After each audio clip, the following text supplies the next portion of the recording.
Hi, I'm Mary O'Malley, and I'm a GTD coach. And I'm Julie Ireland, and I'm a GTD coach. And we're here today to talk about the natural planning model.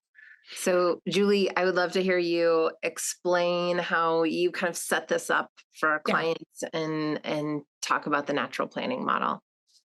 Well, it kind of started in one of the many conversations that Mary and I get to have as wonderful colleagues and coaches. And we were talking about the natural planning model. And it's part of the strategy program. And it's one of those kind of different aspects of GTD in that it's kind of like a standalone tool. Like you only use it when you need to use it. And I think because of that, I was finding, and Mary was finding in our coaching conversations and strategy that people aren't were not really familiar with it.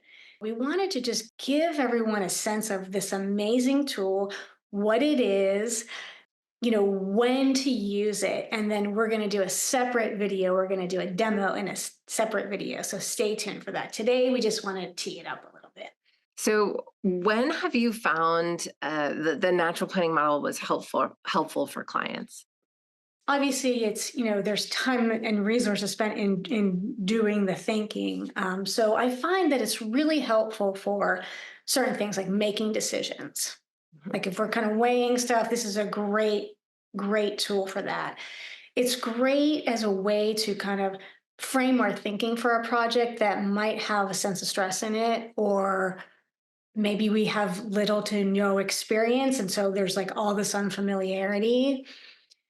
And what it is essentially is like it's taking the project and starting the thinking about it from the top down. So starting with really defining the purpose, like why we're doing it, what are the principles and the rules and the standards? What's the vision for success? And then kind of getting into the how.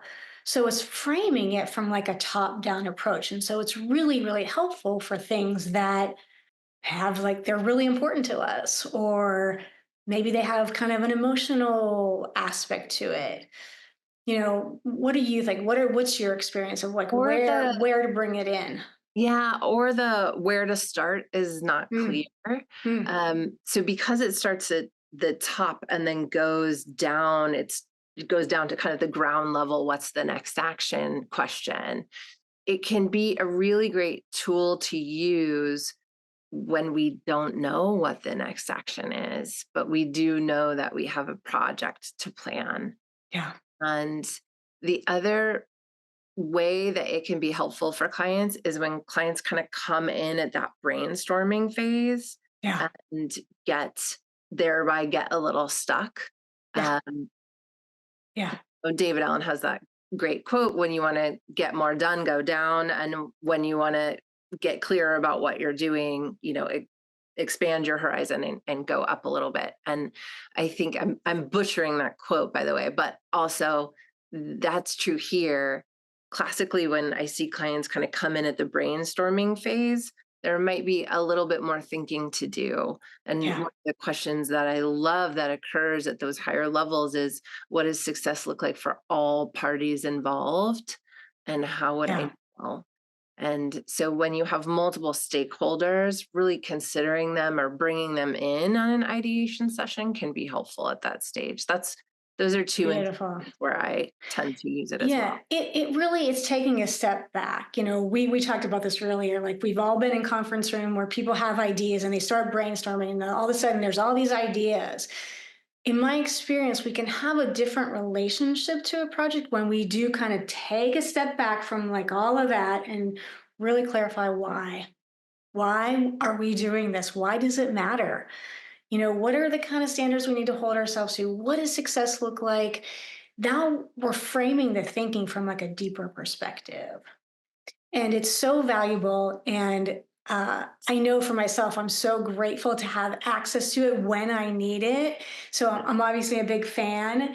If this was helpful for you, please like and subscribe. And as always, leave comments in the chat. We do read them and we do respond to all of them that we can. And if you have some specific questions or something specific that you'd like to see when we model the natural planning model, please let us know that as well. We'll incorporate all that we can. Thanks for watching. Thanks for watching. Bye for now. Bye. For more GTD resources, visit davidco.com and David Allen's YouTube channel. To explore coaching, email info@gtdfocus.com or visit gtdfocus.com and click Talk to a Coach.